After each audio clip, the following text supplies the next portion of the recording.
A pleasant morning to everyone. I am Kriza Aniel, your teacher for today's class. And so for today's lesson, I am telling you a short story about the ant and the grasshopper. One bright day, in the late autumn, a family of ants were bustling about in the warm sunshine. Drying out in the grain they had stored up during the summer.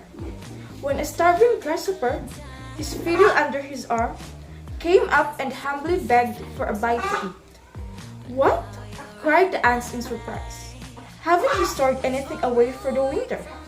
What in the world were you doing all last summer?" "I didn't have time to store up any food," whined the grasshopper.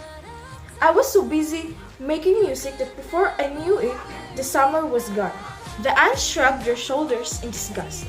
"Making music, were you?" they cried. "Very well. Now dance." And they turned their backs on the grasshopper and went on with their work. There's a time for work and there's a time for play. So there are 5 vocabulary words that I get from my story, The Ant and the Grasshopper, that I will define its meaning and to use it in a sentence. Number 1. Bustling means to move briskly and often ostentatiously bustled around the kitchen.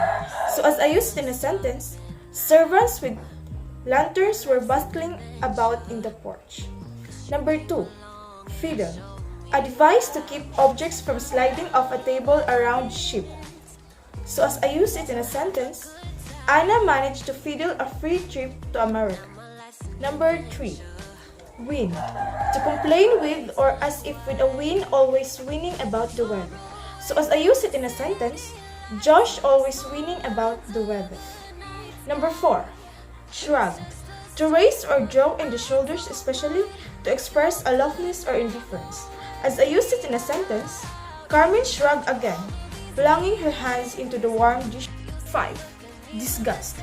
Disgust is an emotional response of rejection or revulsion to something potentially contagious or something considered offensive, distasteful, or unpleasant.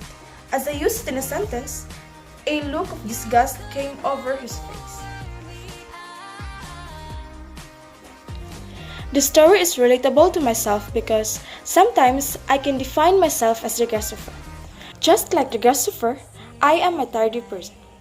I just still remember in my senior high school days, it was still in time of module learning, and because I am lazy in answering my module, sometimes I can pass all of them in time. I have no time to answer my modules because I am busy using my phone, and also I have many household chores to do. It was really so embarrassing that time, and so I've decided to change my habit, and so just like the ant, I've learned on how to balance my time in using my phone, answering my modules, sleeping, doing household chores, and so many more. It really helps me a lot right now because it motivates myself to do my best in doing activities and in participating virtual classes. So just like the ant, I will be more clever and wiser in order to be prepared for what my future brings. All we need is hard works and be independent and just trust yourself. Always choose to be humble.